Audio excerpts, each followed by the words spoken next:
The focus now in printing is now on printing more of 500 rupee notes. Of course, there is printing of 100 rupee notes, 50 rupee notes, which are continuing. The government assures citizens in the last 5 weeks, RBI has supplied sufficient notes of lower denominations to ease demonetization woes. And on 14th April 2017, there will be a mega award announced for consumers 1 crore, 50 lakhs and 25 lakhs. And for merchants, this will be 50 lakhs is the first prize, 25 lakhs is the second prize, and 5 lakhs is the third prize. The government plays Santa, comes up with a mega lucky draw for going digital. The winner stands to win up to 1 crore rupees. Niti Aayog's push for going digital, but on ground, civic bodies across India struggle to pay contract workers, all thanks to the cash crunch. Troubled preschool chain Tree House shuts down 119 schools across the country. Clueless parents and toddlers have been left stranded mid-term. Parents allege that teachers' salaries and rents have been due for many months. 10 days since the shocking rape and murder of the 24-year-old physiotherapist, the police are yet to make any arrests. Leaders cutting across party lines visit the victim's family.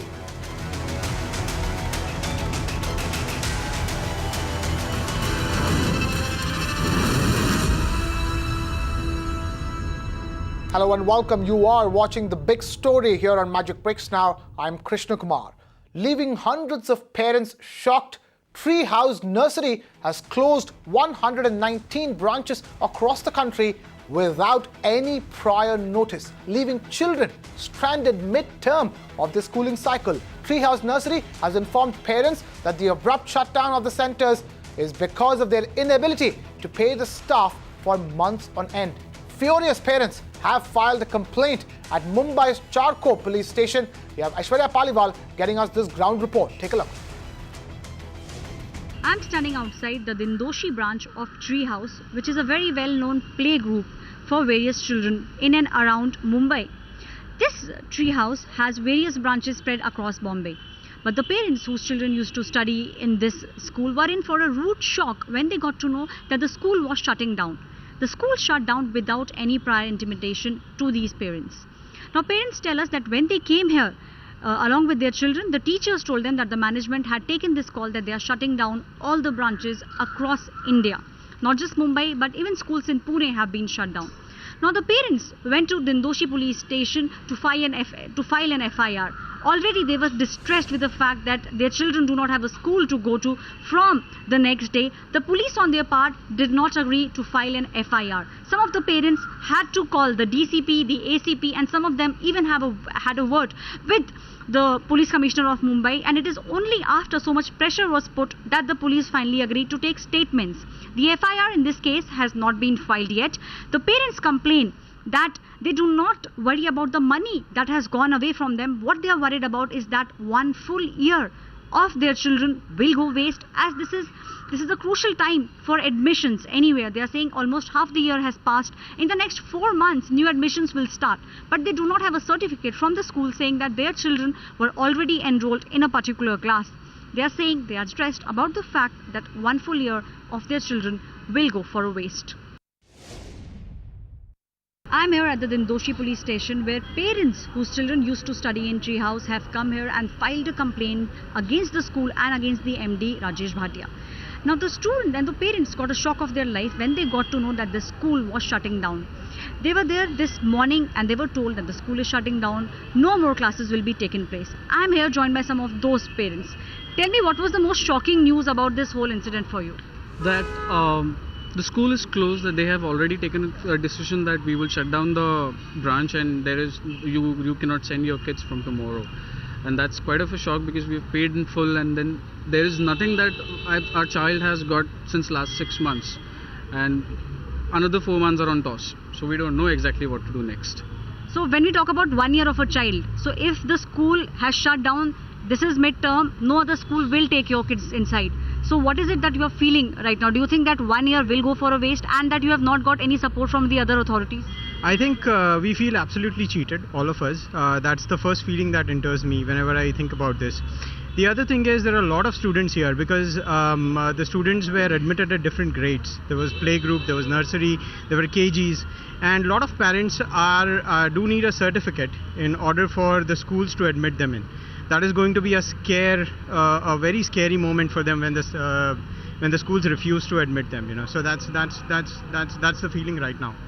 Do you feel cheated for what has happened with your kid? Because all of a sudden you go there and you know that the school has shut down. Problem is that till the March 17 we have paid the fees, and we don't know what to do now, because next 4 months, 5 months our kids will be out of the school, and there is a habit of our children to going school. That's why we admit our children to in play group, nursery and junior KG, senior KG. After that, now we don't have any certificate to go any other school. And nowadays this is my request to the education ministry or the government, like please do favor of 50% undertaking in each and every private school, so that they will not cheat each and everybody in future. What is the authorities' take on all of this? Do you think that the authorities have been extremely helpful in this case? Authorities are not at all helpful for us. Like, we are all common men. We have come here because our children is not getting education. We have come to the police department. We are giving a complaint. First of all, since morning they were not ready to take any complaint from us. So we were asking for an FIR since yesterday. Ladies were coming here and standing out for 4-5 hours and asking for complaints, but they were not taking any complaint. Today, I guess, because of our little bit political pressure or whatever contacts we had, they had taken a written complaint from us, but FIR has not been launched till yet. So clearly, as you can see, the FIR has not been launched in this case, even though people have been trying very hard for the police and the authorities to take notice. All they are saying is that 1 year, one crucial year of their children will go for a toss if this thing does not get conclusive action. They have also been trying to get in touch with the MD of the company, but he has not been responding.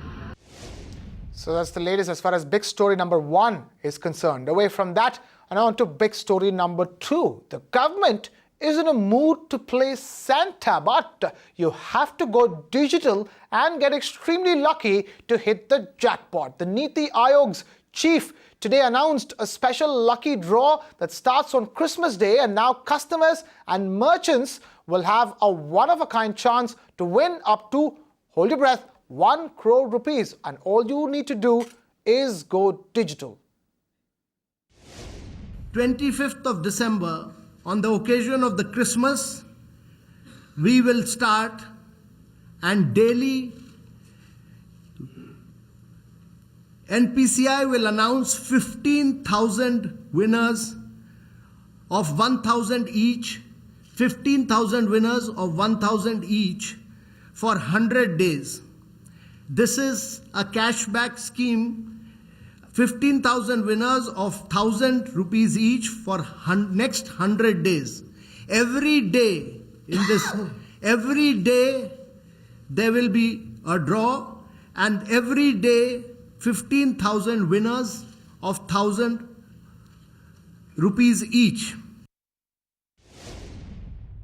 There will be weekly draws, and in the weekly draws there will be 7,000 winners with maximum prize of 1 lakh. That is, we'll do daily draws, we'll do weekly draws. And in the weekly draws, there will be a maximum prize of 1 lakh rupee, but there will be 7,000 winners. The scheme will begin on the Christmas Day, that is 25th, and will go on till April, 14th April, that is the day of Baba Saheb Ambedkar Jayanti on 14th April. Starting on the Christmas Day will also be the Digi Dhan Vyapari Yojana. The Digi Dhan Vyapari Yojana is aimed at incentivizing merchants. For them, there will be weekly awards of 7,000 awards with a maximum award of 50,000 rupees each. Maximum award of 50,000 rupees each for merchants every week. And this will also start on Christmas Day and go on till 14th April. That is the day of Baba Saheb Ambedkar's Jayanti. On 14th April 2017, there will be a mega award announced for consumers. This will be a mega award of 1 crore for the first prize, 50 lakh for the second prize, and 25 lakhs for the third prize. This is for consumers. For consumers, 1 crore, 50 lakhs and 25 lakhs. And for merchants, this will be 50 lakhs is the first prize, 25 lakhs is the second prize, and 5 lakhs is the third prize. So now that you've heard what the plan is, we're now being joined by Congress spokesperson Mr. Charan Singh Sapra. Mr. Sapra, thank you so much for taking time out to be with us here on the big story on Magic Bricks. Now, I want to understand, what are your initial thoughts on this lucky draw and the jackpot that's set to follow that? See, this lucky draw or the jackpot announced by the government today is merely, to cover up the failure of implementation of demonetization process. They have failed miserably. The people are angry. People are standing in queues on the 37th day also. More than 125 people have died. People cannot withdraw their own hard-earned money. And the government now wants to shift the goalpost from their failure to this digital money or the plastic money or the incentives on that. I would have been, or the people of India would have been happy if Mr. Amitabh Kant would have spoken about how they are going to curb the cyber crime. Because as you go in for plastic money or the digital payments, the cyber crime is going to increase. The country which has 125 crore population, in which 70% people are illiterate, more than 70% people are living in rural area, not acquainted with this digital economy and not acquainted with the cyber crime. The people of this country don't have the cyber crime infrastructure. The government is not ready for that cyber crime. They don't have trained policemen. They don't have trained lawyers in the courts to deal with the cyber crime. And the cyber crime is going to increase in India. The poor people will lose thousands of rupees from their banks, from their accounts, without knowing who has taken it away. This has been happening in the developed countries like America in a big scale, and Mr. Modi is giving an opening to cyber crime in an underdeveloped country or the developing country like India. All right, Ms. Sapra, just hold on the phone line because we're also being joined by Ms. Sanju Verma of the BJP on the phone line. Ms. Verma, I'm sure you've heard out whatever Mr. Charan Singh Sapra had to say. I want to understand what are your thoughts, the shifting of goalposts from crackdown on black money to digitization and then incentivizing digitization? See, I want to make a couple of quick points. First, I think Mr. Sapra, his knowledge about economics certainly seems to be very, very disappointing, and I'm not surprised. Talking about cyber crimes and linking that with demonetization just because a few Twitter accounts were hacked, I think that is taking things a bit too far. I'll simply say a couple of things with data to support why demonetization is essential, and it's a great step by the Prime Minister. First of all, let us be very clear that people in India... Demonetization. You speak about how is the government going to curtail the cyber crime. Speak about that. Nobody is questioning demonetization. Can you please ask Mr. Sapra not to interrupt me? Can he please... Have your turn, Mrs. Sapra. You've had your turn. Let Mrs. Verma speak. Mrs. Verma, please go ahead. To stop interrupting. Please, Mrs. Verma, go ahead. Mr. Sapra has developed this bad habit of talking when he is not required to talk. Now, let me say a few things. I learned from the BJP members only. Mr. Sapra, please allow Mrs. Verma to have her say. You had your say. Let Mrs. Verma complete and then we will get back to you. Mrs. Verma, please go ahead. Also, yes. I have one important question to ask you, Ms. Verma. The question is not on demonetization. The question is on this lucky draw jackpot kind of a thing that is going on. Is that the need of the hour in the country? Lucky draws and jackpots when people can't withdraw their own money? I will come to that. Let's be very clear that Mr. Sapra took the argument away from what you were asking to cybercrime, which is not the topic of discussion. So okay, continue. Please continue. Yeah, let me answer your question. And Mr. Sapra, please hold on. We need to let Mrs. Verma speak. Please hold on. You will get your turn. Mrs. Verma, please go ahead. First of all, let's be very clear that the measures announced by Mr. Amitabh Kant are follow-up to the measures announced by Mr. Jaitley on the 8th of December. If you recall, on the 8th of December, Mr. Jaitley made a couple of announcements, where people were told that, for instance, if you spend 2,000 by swiping your debit card or your credit card, there will be no service tax. If you book tickets online, rail tickets, you will get insurance to the tune of 10 lakhs or more. So today what Mr. Amitabh Kant has announced is a follow-up to incentivize people to opt for plastic money. I don't think that, we can make a generic statement saying, is this the need of the hour? The need of the hour is to incentivize people to understand that there is a cost of holding cash. I will quickly tell you that MasterCard, the global giant, did a recent survey and they have said that the cost of holding, storing, transporting cash, especially in countries like India, could be anywhere between 1.5% to 2% of GDP. So imagine, 1.5% to 2% of GDP is something like $30 billion. $30 billion is not a small amount of money which we lose simply because we've been an economy that has been relying unduly on cash, point number one. Point number two, the need to incentivize people to go in for plastic rather than paper money also stems from the fact that this will curb crony wealth. Again, there was a recent survey done by PricewaterhouseCoopers, and these are numbers that I am not rattling out. These are there in the public domain. PricewaterhouseCoopers has categorically said that under the Modi government in the last 2.5 years, crony wealth, which was earlier 10 to 12% of GDP under an inept and corrupt Congress government for the last 10 years, has fallen to just 3%.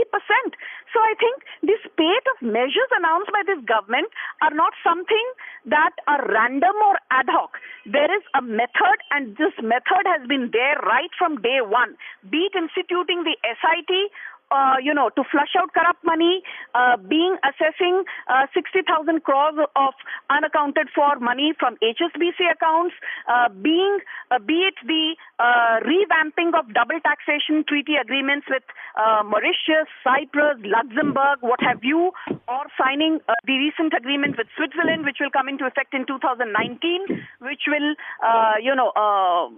expose all that you and me have been wanting to know. Where is Ms. Sanju Verma going from the topic? So what I'm trying to say is that diverting the topic now. Please keep quiet. We know you're reduced to 44 and you're desperate, but no. See how you are going to be reduced. Let not your desperation show on every news channel. Mr. Sapra and Mrs. Verma, please requesting both of you to hold your peace. Please requesting both of you to hold your peace. Mr. Sapra, I said we will get back to you. I told you, you were the first ones to have your say.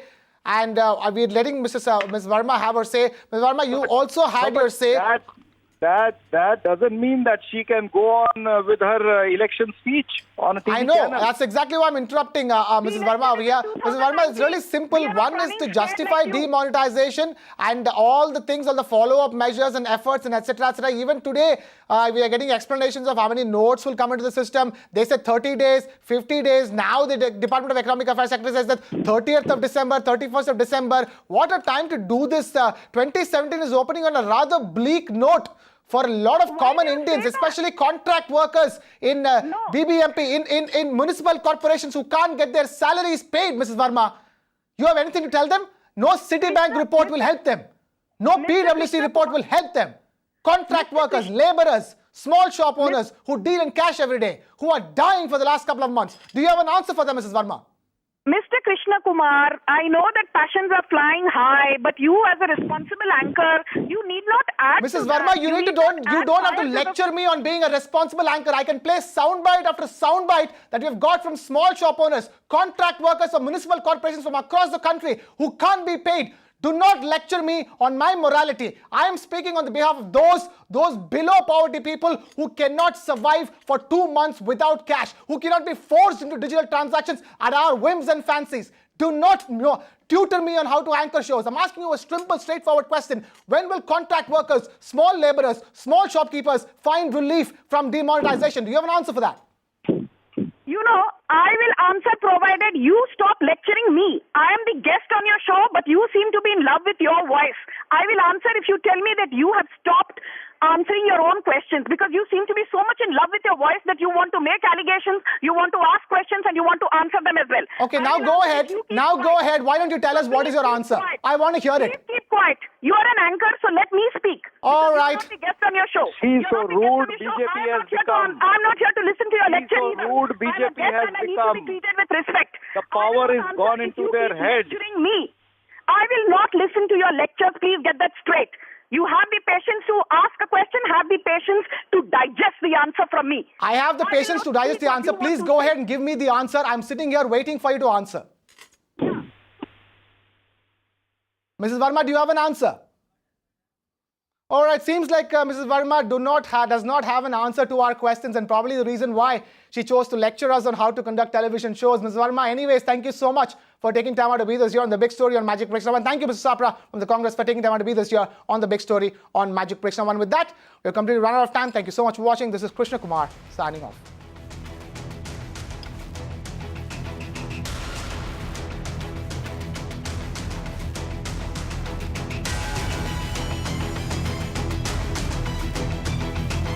You can watch live TV on our website mpnow.in.